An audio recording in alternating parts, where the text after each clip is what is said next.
সোণাপুৰত পৰিয়ালে বিচাৰিছে, আমাৰ আপত্তি নাই।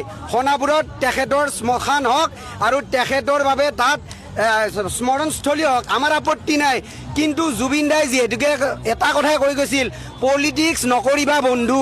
গতিকে তাৰ ওচৰে পাজৰে যদি 5 ষ্টাৰ হোটেল হয়, তেতিয়াহ'লে আপোনালোকে ৰাইজ ওলাই আহিব লাগিব, ওলাই আহিব লাগিব। মই আপোনালোকক ক'লোঁ, তাৰ ওচৰে পাজৰে কোনো মন্ত্ৰী বিধায়কৰ যাতে 5 তাৰকা হোটেল যাতে নহয়, আপোনালোকে কিন্তু ওলাই আহিব লাগিব। মই আজি আপোনালোকক ক'লোঁ, আৰু যদিহে তাত 5 তাৰকা হোটেল হয়, তেতিয়াহ'লে আমি গম পাম যে গৰিমা বক কোনোবা মন্ত্ৰী বিধায়কে কাণত ফুচুলাই তাত সমাধি ক্ষেত্ৰ কৰাৰ কাৰণে চেষ্টা চলাইছে।